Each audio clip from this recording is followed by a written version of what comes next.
Hello everyone, welcome to What the Rust. I am about to head out to attempt a rescue of a very special vehicle. 6-wheel drive, technically 10, military issue, and 2 engines, not 1. Come on along, this one is going to be very interesting. Admittedly, my knowledge of this truck is limited. It is so overgrown that you can barely get to it, barely see it. But I believe it to be a 1940s GMC M35 truck. Once we get into it, we'll figure out how close I am to what it really is. And you kind of look like Indiana Jones. You look like Indiana Jones. We need This truck has been intriguing me since the first day we started on the Maverick. It's right next to it. This is an old Army 6x that has a crane mounted on the back. It's got 2 engines. It's got an engine up front that drives the truck and an engine in back that moves the frame, the crane. 4-cylinder and 6-cylinder. Now, look at that tree.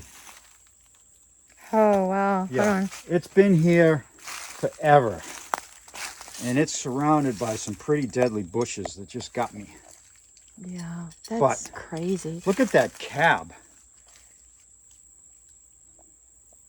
That's so cool. Twins, it's got 3 sticks in it. But this thing is just radical. Look at how high that crane goes. Look at that. It goes way up there. That's got to be 30 feet up, at least. So, stupidly, I'm going to see if this thing's seized. Okay, you go, Indiana Jones. I'm going to try both engines. Okay. I need to get you one of those Indiana Jones hats. Yeah. And he is not kidding. See, I came over here a few weeks ago because I was curious, and I was attacked by the killer thorns. Let me see if I can. We've been cutting them down, and they're like an inch thick. This engine is a Chevy 216. The same as the 216s we work on all the time. And they're always seized. Always. Have we ever worked on a 216 that wasn't seized? I'm sure we have. I don't think so. I bet we have. I don't think so. Oh, look at this hook. That's a hook? Yeah, that's hardcore. Yeah, that is. All right, anyway, without further ado. The fan belt's still on it, so I'm just going to try grabbing the pulley, and you probably can't see this. Yeah, I'm trying, but no. It's not seized. No way. It is not seized. Nope. I don't. Oh, I do see it moving. Yep. Well, I saw your hand moving. It is not seized. I can't believe it. I can't believe it. Let's try the engine in the back. Yeah, but what year did he say this was? It looks like the 40s. It looks like an Army truck. I thought that's from the 40s. what he said. Yeah. Yep. I just don't. If you guys have ever seen the movie Sorcerer, it's a very cool movie if you haven't seen it, from the early 70s. They've got 2 trucks in that movie, and the trucks are the star of the movie. They're like this.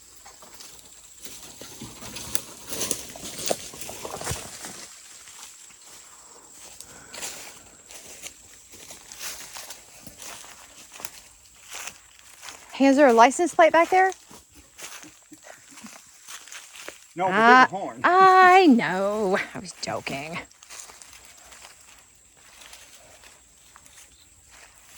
There's an old interstate battery in here with a date on it. Oh, really? Yeah. Yeah. I remember that. I remember seeing that a couple weeks ago. Is it blue?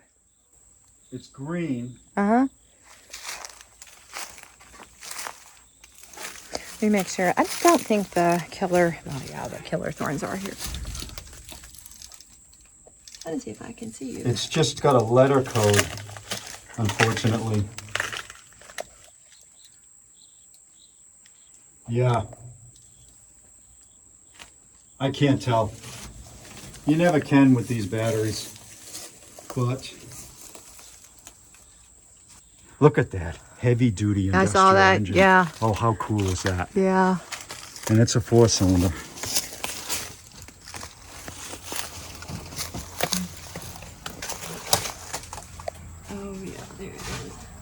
Let's try it. Now this thing might be engaged in gear, whatever, so this might not work. I'm not sure where you actually. If you are where I think you are, I think I can see it from here. I think this one's seized. Yeah. Yeah. I think a heavy duty industrial engine is seized. Wow. Cool in there. It might have said something here. I'm sure it did. I think I see an E, but I don't know what it would have said. Okay, I gotta get out of here. So, gotta pay attention to what I'm doing. All right. So what do you think, viewers? Would you like to see if we can get this thing started? That would be crazy if we Yeah. get that running. But it's kind of cool. Yeah. No, I don't know about that so much as that cool army truck. That one's kind of cool. Yes. It's been 5 weeks since I was last here, and the owner has cleared out all the brush from this amazing crane truck. So I'm going to take some time now that the brush is cleared and give you a much closer look at what we're working with today. Since the 5 weeks went by, I haven't stopped thinking about this thing. This truck is awesome. Since we're here, well, let's start with the back. It's awesome. Here's the seat and the controls for the crane. There's all the winch mechanism. Some gauges for the engine. The engine is at the very rear. It sits behind everything.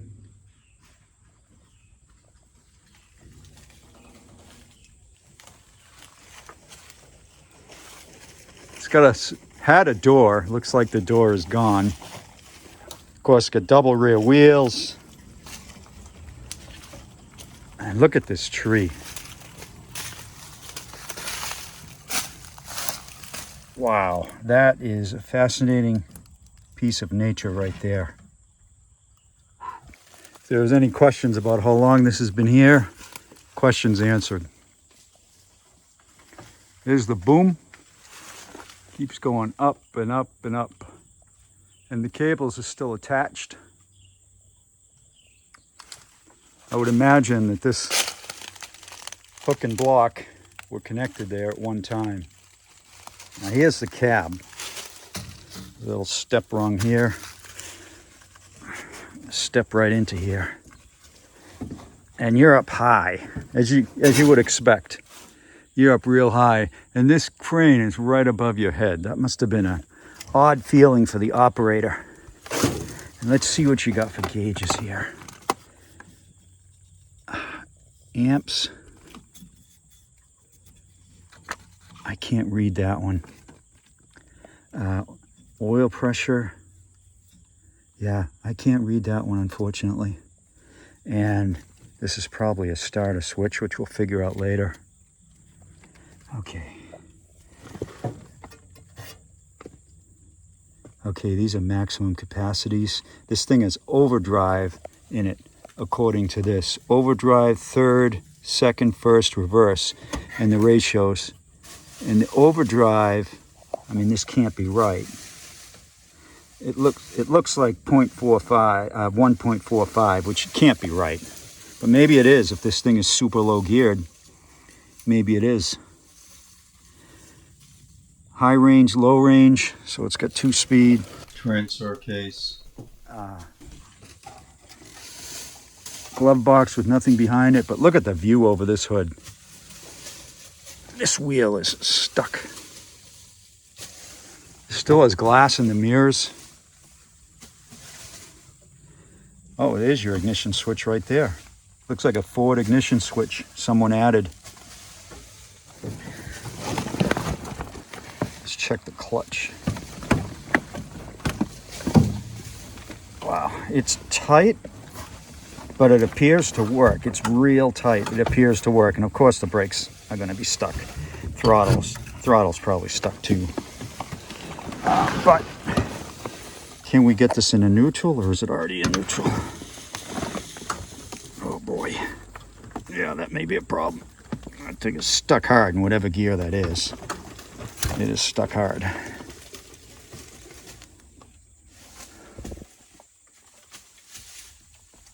It's yellow.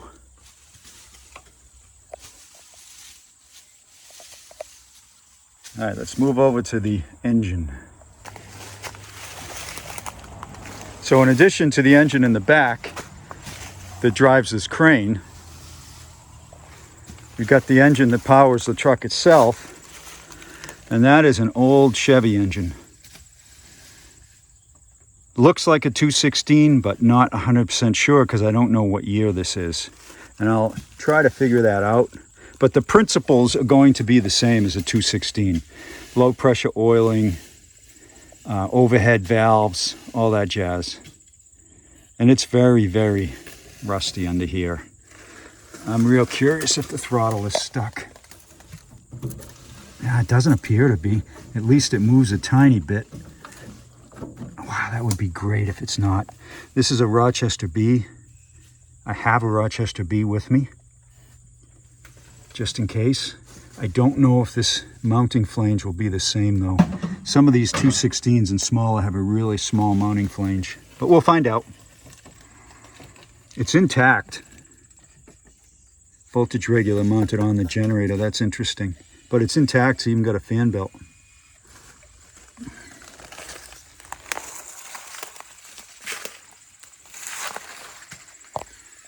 And the grill work is missing.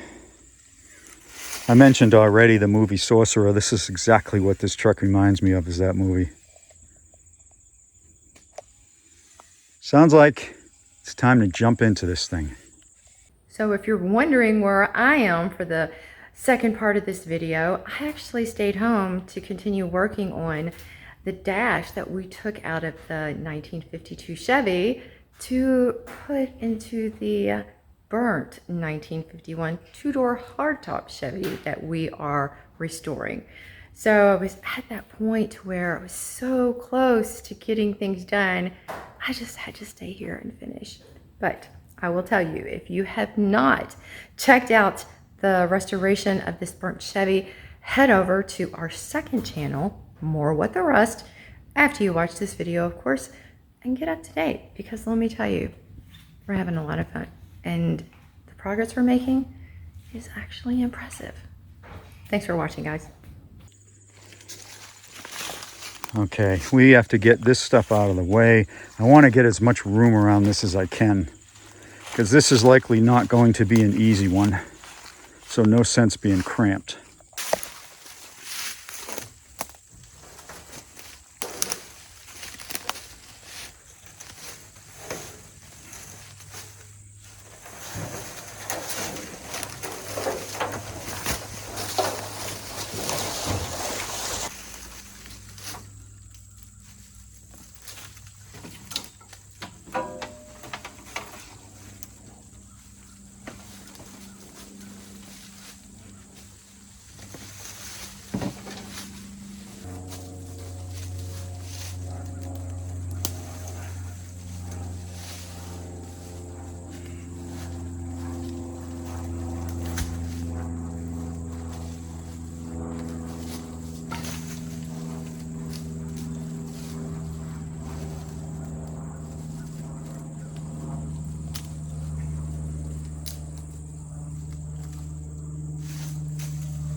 Okay, that ought to do it.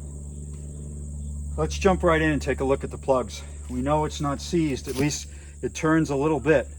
So I want to get some oil into the cylinders. I know this firing order like the back of my hand, but I always mark where the plug wires go regardless. Just one less thing to have to worry about later. So I'm going to start by just putting some Creole around the plug holes. I have no idea how hard these are going to be to get out, but if nothing else, the Creole will wash away some of the grime that's around the plug itself. Something interesting I've noticed right off. For those of you that might not know what this is, it's called a road draft tube. The days before PCV ventilation, they'd ventilate the crankcase through this tube and it just dumped out into the road. These are usually covered with gunk on the inside. Look at that one. There's nothing in it.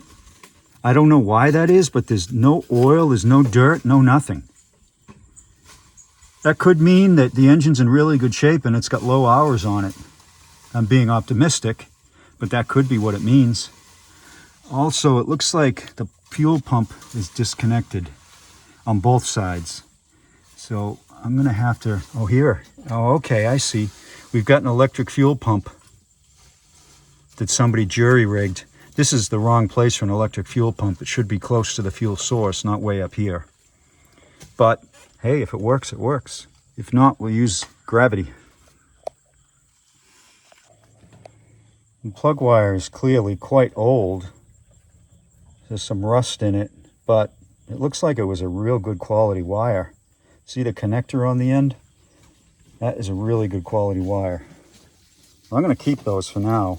The plug was not tight, which worries me. It wasn't like finger loose, but it wasn't tight.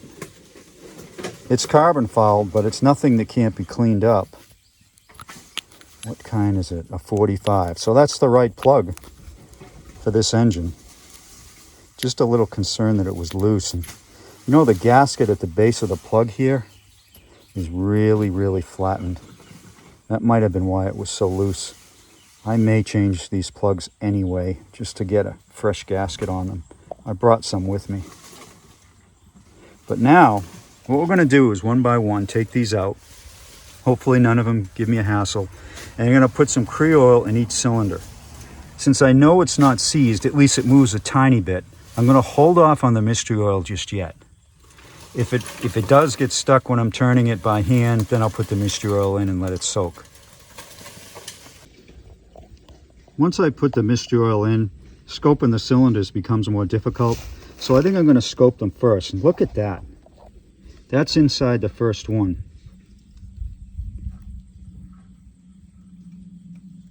That looks amazing. So, good news there. At least on the parts I can see, good news. I'm going to try each one of these, and if I get one that looks odd, I'll show you. But this is real good. You can see the cylinder wall and the piston. Looks amazing. Looks like it was parked yesterday, but I can assure you it was not. This is what I'm talking about. This plug is so loose, I really didn't need the ratchet at all. This one was even looser than the first one. That really worries me because it lets moisture in. I mean, it looks okay. So this hood being on, no doubt a savior for this engine. Had it been off, forget it. Moisture would have gotten into those cylinders and that would have been the end of it. Number 5 has some rust. See that? In the left-hand corner? Odd. The plug was plenty tight. It's got some rust, but it's not horrible. So far, everything's good. Now we're here, let's look at 6.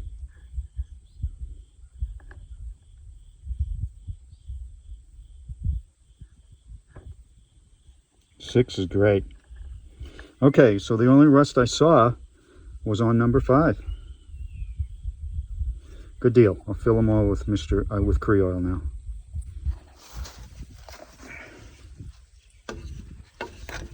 So to fill them, you just put the red tube in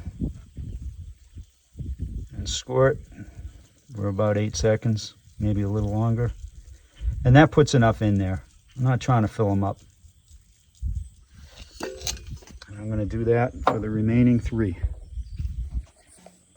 About time I check the oil too. I'm letting, oh boy, this stick is super rusty. Oh boy, I don't like that. Oh, that looks empty.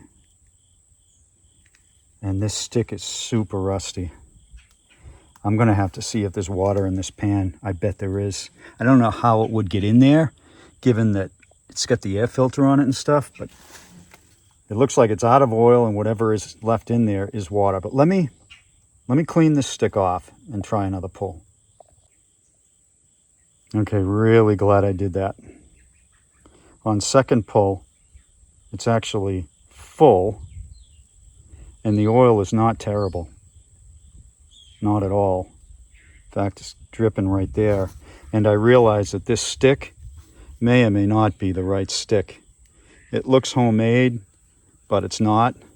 But there's no cap for the end of the stick onto the tube. So it might not be the right one, but it's got oil in it. I'm still going to check if there's water in it, but I feel a lot better. The quickest way I know to see if there's water in the oil is just loosen up the drain plug and let a tiny little bit out. Since water is lighter than oil, water's going to come out first. So let's see real fast. Get my drain plan in place.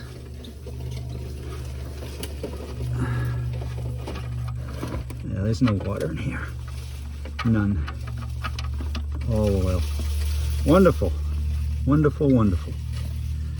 Okay, that was probably a crappy camera angle, but the best I could do. But as you can see, there's no water at all. So we're good there. I'm happy about that.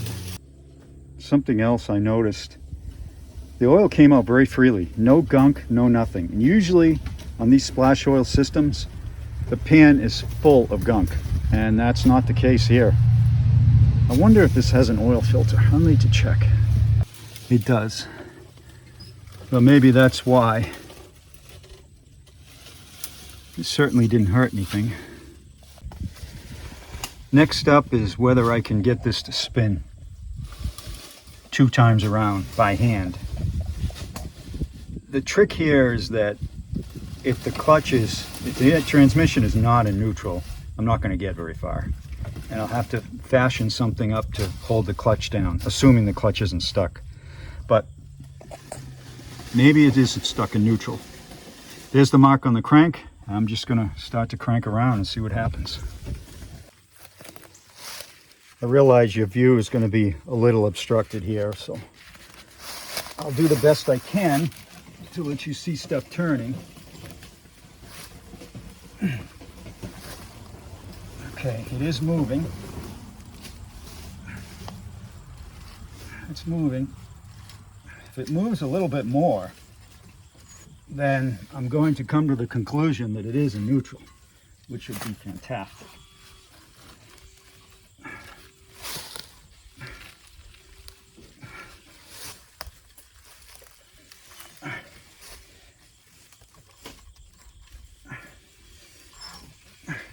This is unbelievable.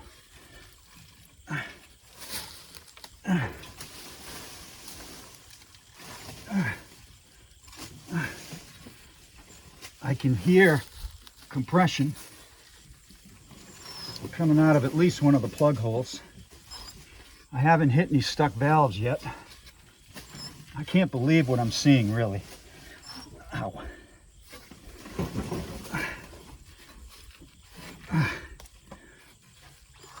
This is unbelievable. I've been around once. I got to do twice in order to actuate the valves through their full range of motion.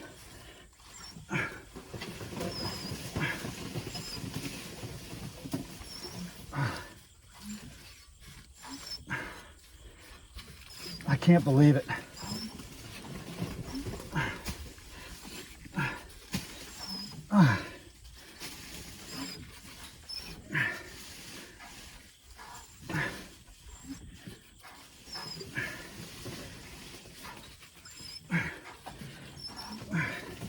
Here comes the chalk mark.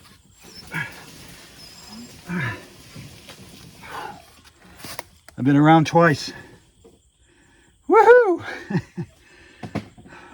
It appears that none of the valves are stuck. Unreal. Next step is, let's put some juice to it See what this starter does. These starters are very, very finicky, and I'll show you why. My concern with the starter is primarily focused on the solenoid. This little piece here is external to the starter, and that's what engages the gear.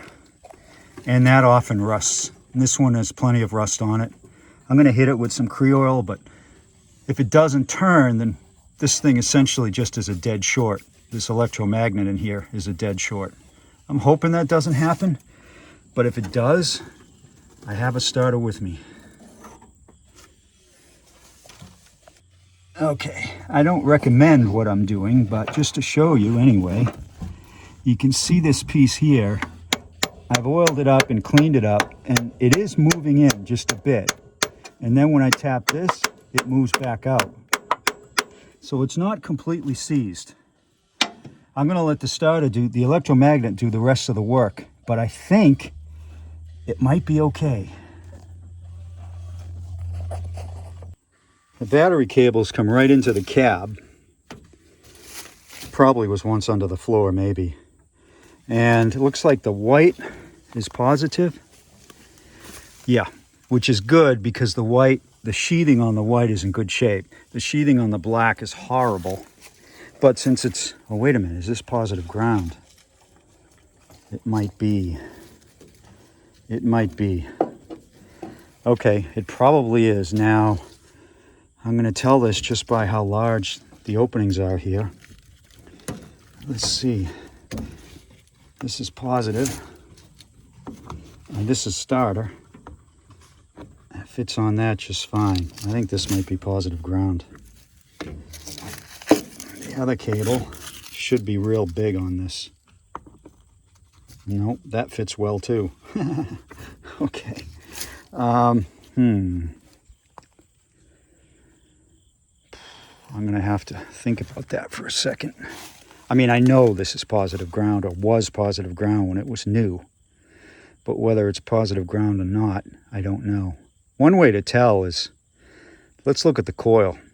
See if how the coil's wired. See if it's wired backwards or not.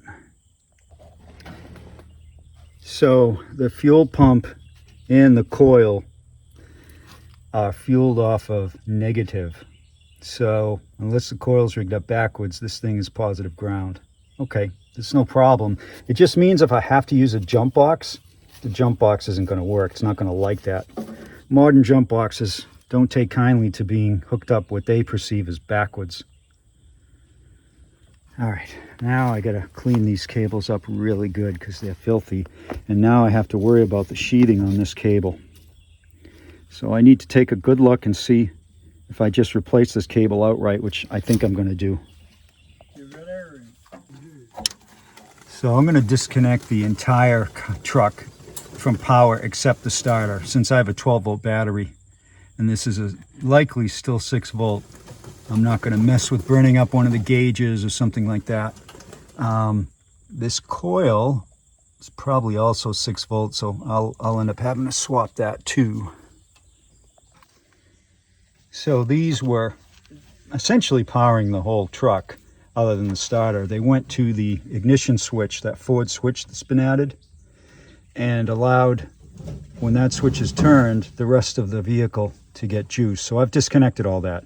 So the only thing connected now to juice is that. We're going to try a little touch test. We don't want any sparks with all these leaves and stuff around.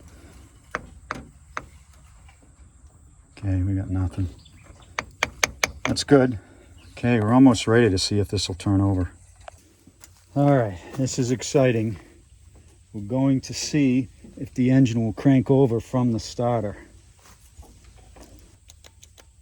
Nothing. Nothing. Okay.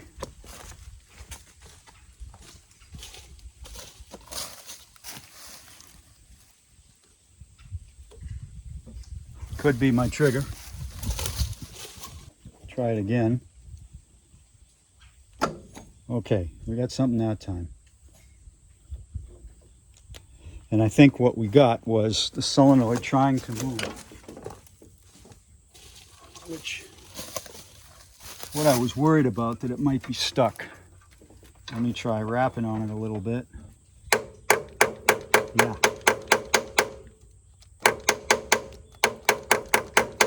Yeah, it tried to move and didn't come back out. Okay, so let me try that again. Okay, I'm going to try it again. At the risk of getting hit with Cree oil, I really need to see what this starter's doing. Yeah, that's exactly what's happening. Is it's getting better. It's starting to pop out on its own when I let up. Yeah. Okay, good. Now, if only the starter would work. The solenoid's working. Well, that's beautiful. I didn't expect that. Come on, baby.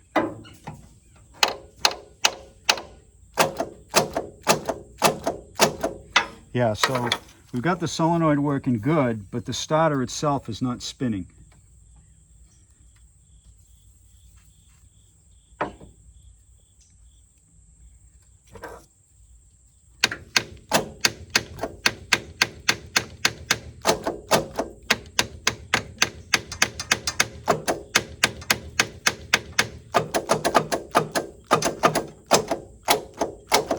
Boy, the solenoid's working awesome now. Incredible. Incredible. So that little fix worked.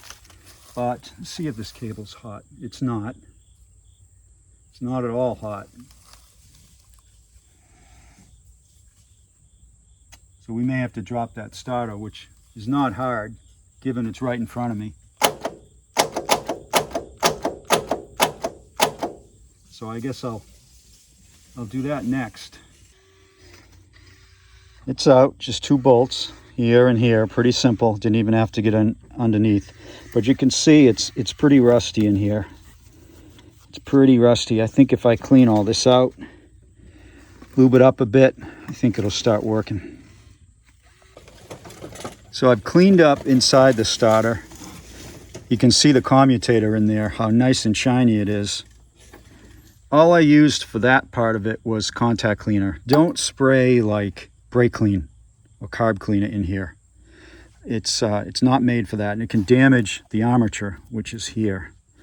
I also cleaned up the nose, was full of junk, and oiled that up with Cree oil. And I did use brake clean in here, but the starter was tipped on its nose, so it didn't get inside. It just cleared out this passageway. So I'm going to put the band back on, which is this thing, and that covers up all these holes, and give it a try. I think it's going to work now. So I hooked up direct to the solenoid, got the gear to swing and turn, but it's not turning very fast. I don't like that. For some reason, when passing through the solenoid, we're not getting much current to the starter itself. I don't know why. I'm gonna have to look at that, because it was spinning slow enough that I don't know if it's gonna have enough power to turn the engine quick enough to actually start. The starter I brought with me clearly has no issues. Watch this.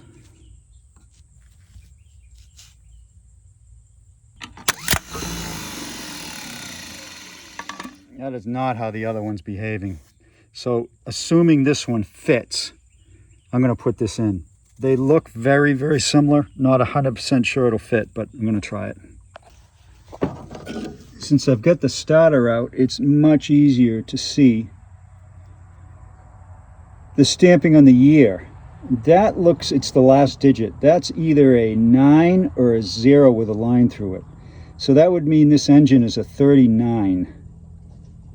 That's good to know. All right, so the starter is back in. I'm hoping that this turns over. Let's see.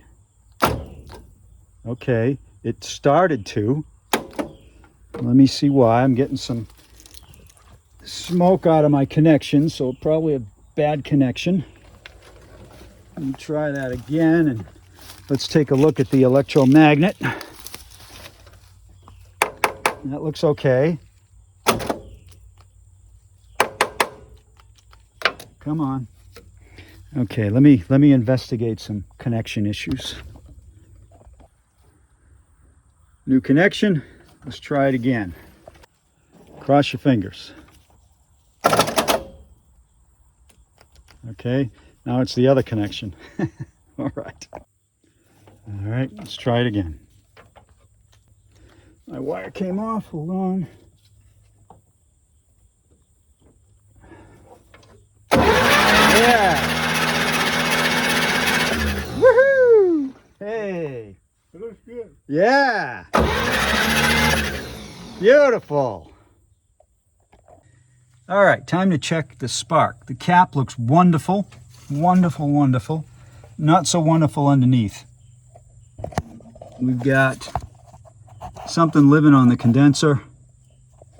The points have rust on them, so we may end up swapping all that out. This rotor has a lot of use on it too. It's amazing how much rust there is here when the cap looks so nice. So let's pull these parts out and see what we got going on. It's a close-up of the rotor. Definitely not changed when the cap was changed, but I've got some emery cloth here. I'm going to clean it up with that. I brought a brand new set of plugs for this, but they don't fit. And then a couple more spares in my kit that are supposedly for this engine, but the reach is very different. You probably can't see that on camera, but this reach goes way more down into the cylinder than the old plug. I don't know if that's okay or not, really. I think it is, but it's not something I'd like to get wrong. So I've got some more checking to do. Looks like I'm going to be stuck with cleaning the old ones, but check this out. This plug says C44 commercial, and it's got a brass top. I've never seen one of these before. Learn something new every day. I wonder if they're all like that. Let's see. Yeah. Huh, isn't that funny? Commercial plugs. Okay, that makes me feel a little bit better. That brass top is nice. I don't have a choice at this point, so I've got to use these. So I'm checking the gap, cleaning up as best I can, and putting them in. Now I'm moving on to the carb. So this hood's got to come up. It's got hinges on it like an old Jeep. Oh yeah, comes right up. Right up. I'm gonna have to get some kind of prop rod for it. But it does come right up.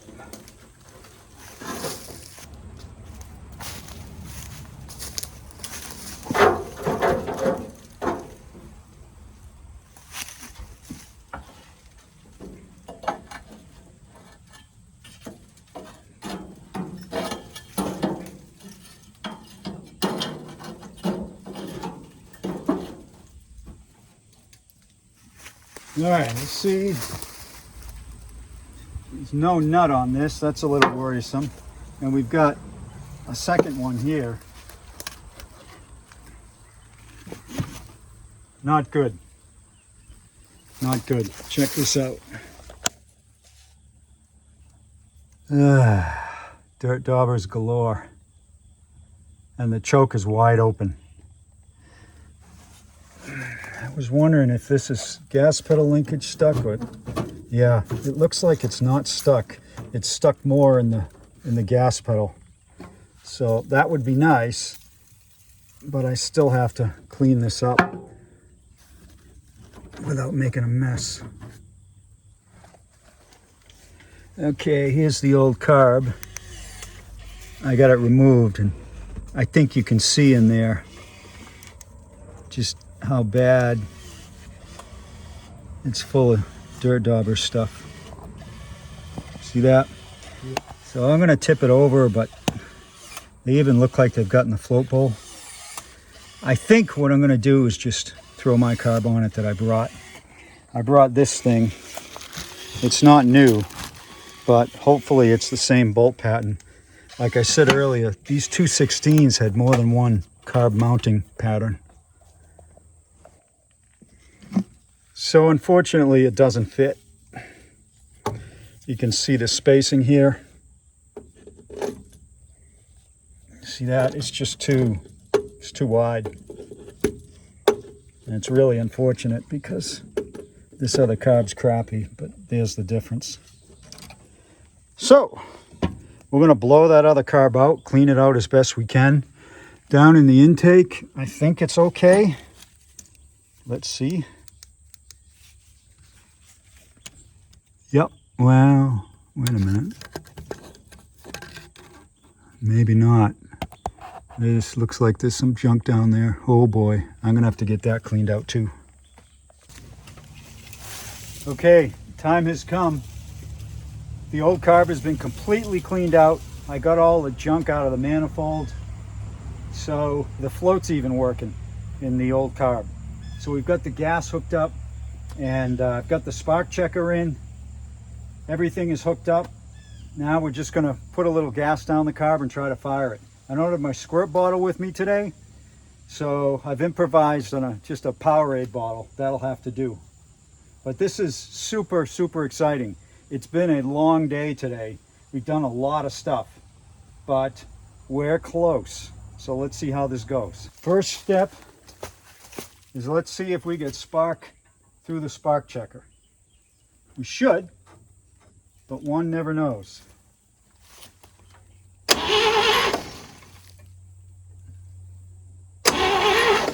No. Okay.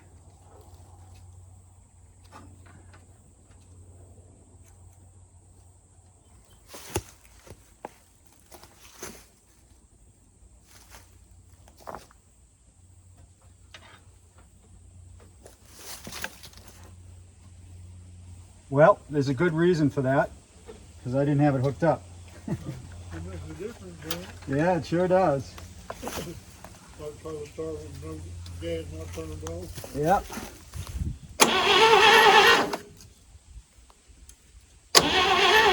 Yep, we got spark. Woohoo!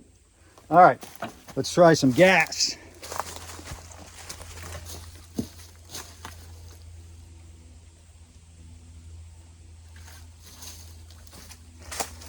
All we want to do is get it to kick at this point. Ho ho! Woo! Sounds good. Come on, baby. Wow-wee. It's crazy.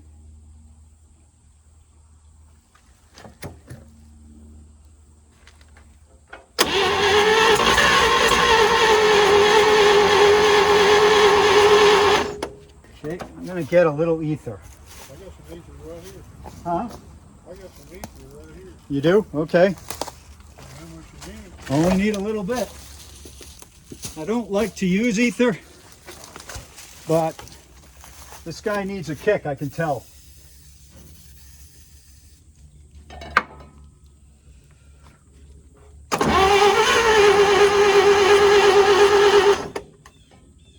Okay.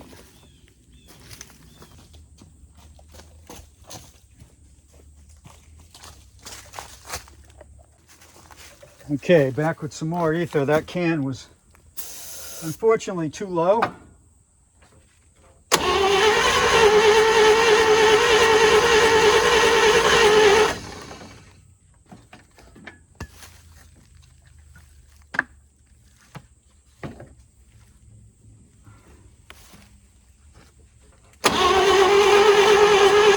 Come on, baby.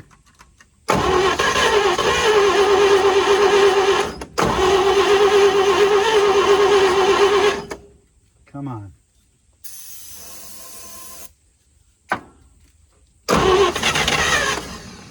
Oh boy, it's close.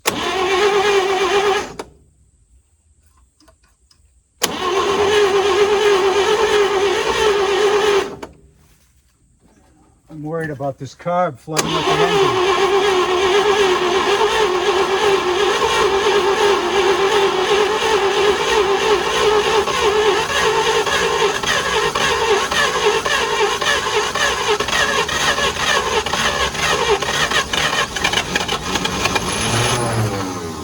Yeah! Yeah, the float must be stuck. I think it's flooding out the engine. It was working, but...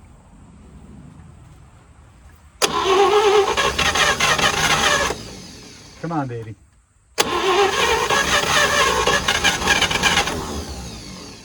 Oh boy. It's so close.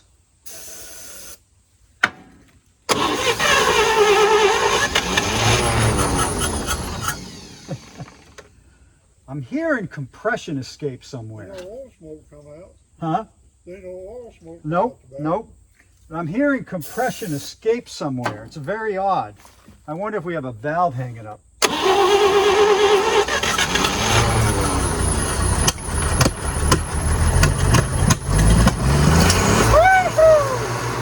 Yeah, man! Woo! It do run. It ran, man. Yeah, we had a valve hanging up. Did you hear it? Yeah.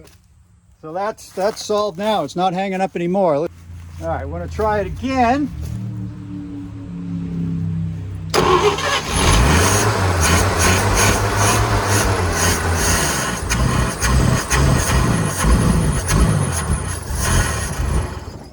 Yeah. Yep. Awesome. Little bit of carb issues here, but it's running. Yeah, it does run. It's running. Sounds good too. No rod knocking. It does sound good. No rod knocking. No noise whatsoever. Okay, let's try it one more time. See if I can get this to run a little bit longer.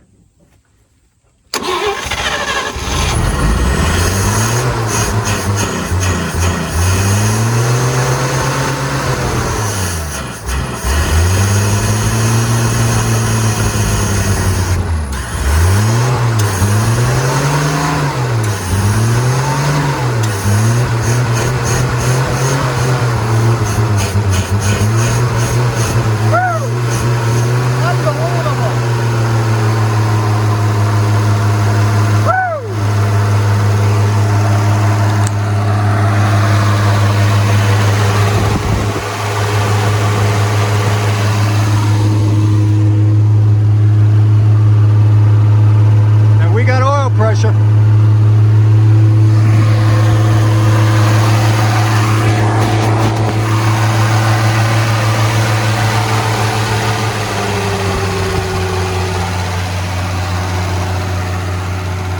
Wow.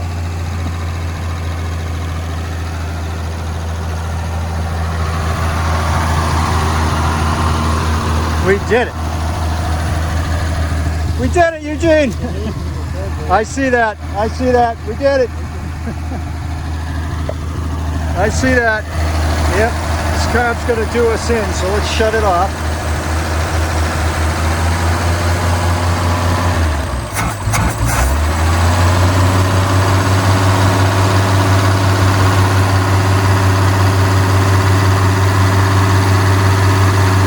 We'll run out quick.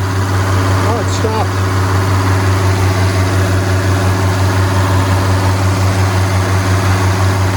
Okay. Wow. All right, let's kill this thing. Put some more coolant in it. Wow. So what we have is the accelerator pump cavity is leaking, but it only leaks when the accelerator is at a certain level. So we're going to put some more coolant in it because we didn't fill it up. Then we're going to run it some more, and I'm going to try to keep the throttle at the point where it doesn't leak, obviously, because if we can't stop that leak, we can't run it any longer. But I'm super excited. It had just over 20 pounds of oil pressure, and these rigs don't have a lot of oil pressure. So I'm happy for that. Maybe that gauge doesn't work. Maybe it's stuck at 20. Okay, I'll have to look for additional signs of oil pressure then. That gauge actually doesn't work. So it should be quite wet in here.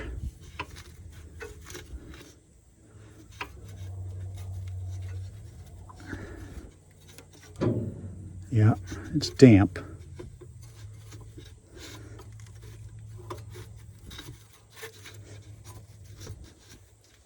Yeah. Yep, there's some oil in there. These just don't push a lot. And the engine's nice and quiet. Starter's working great. Ignition's working great. Unbelievable. Unbelievable. Looks like we may get... Looks like we got a little coolant leak going out of there. Right there. We'll have to keep an eye on that. All right, we'll get back to you. We're going to try it once more. I messed with the oil gauge inside the cab. Hopefully it'll start working. I know it's got oil pressure. I'd just like to know how much it's got.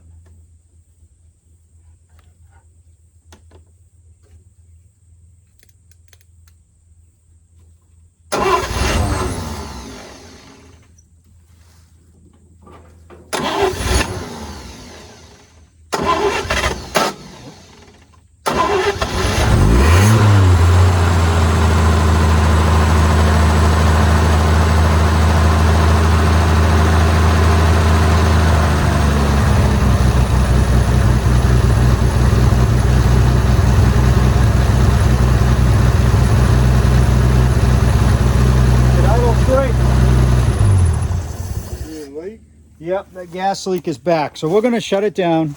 I think we're all happy with where we are. Yep, that carb's really leaking now. That float is completely stuck open.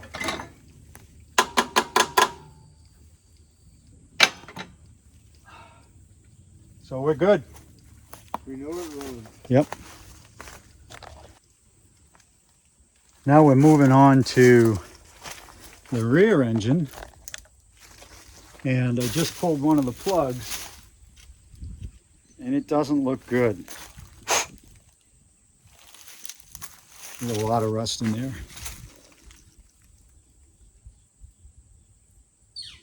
And this engine is seized, as you can imagine why. So let me get the scope quick and see what it looks like in there. This is the scope. You wonder why it's so orangey red? I think because it's in underwater. Let's take a look. Yep. See how wet that is? So it's not a bad image you're getting. There's actual water in that cylinder.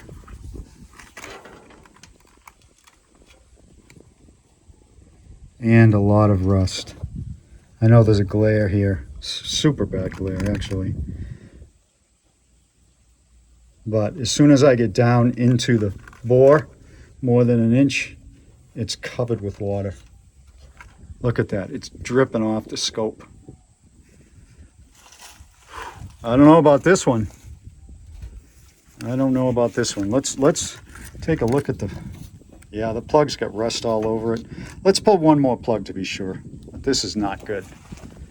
A heavy-duty industrial engine may be shot. That's a pretty good view of the third cylinder. But I'm worried. See all that orangey color? I'm worried that this one's got water in it too. Let's see. If I go all the way down, looks like I'm hitting water. Let's see what the scope looks like. Yep. See that water dripping off? This engine's had it. It's full of water. For whatever reason, I'll have to look where the exhaust stack is, because that may be why. But this thing is not likely to get unseized. So there's the exhaust stack. I don't see anything. Look, there's a frog in it. I don't know if you can see that or not. Look at that. There's a frog in the exhaust stack. Not a good sign.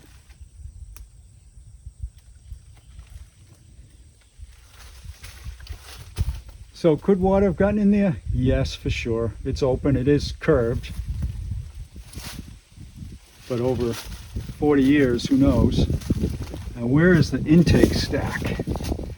The intake is there, right here. Where does that go?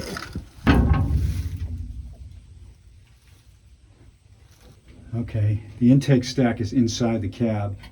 So it didn't come from the intake stack. I wonder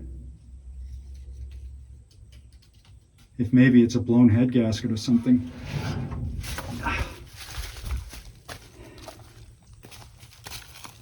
Well, one way to find out if it's another cylinder, I doubt it's a blown head gasket. No water in number one, but lots of rust and carbon. All that orange you see is rust and carbon, but there's no water in it. Well, let me go all the way down and see. Maybe there is actually. It looks it from the scope. Let's pull it out and see. Oh yeah. Yeah, this one's full of water too. Okay, well that settles it. It's not likely a head gasket. It is likely water get in through the exhaust stack somehow, and that thing has given this engine a frog in its throat. So I don't think I'm going to spend too much time on this guy. Let's pull the stick and see what that tells us. Oh yeah, look at that stick. Oh, I could have done that first and saved myself 10 minutes. This engine is full of water. Too bad, really too bad. But you win some, you lose some. Well, this old truck really came through. It's running unbelievable. I'm shocked. I really can't believe how smooth this is running. It's still leaking coolant from this hose that's actually not a hose. It looks like it's a piece of fuel filler tubing. And the carburetor needs a rebuild. Depending on where the throttle is, it leaks like crazy. But this thing runs amazing. The oil pressure is up. The gauge is stuck, but there's oil coming out of the back of the gauge, so we know it's got the pressure. I mean, for enthusiasts of these trucks, well, it's an incredible piece of history, and we were so glad to get it running. Too bad about the engine out back, but those things happen. At least we got this one going. So I want to thank you very much for watching. Your watches, your subscriptions, etc. really help the channel, and we will see you again soon with some other cool revivals.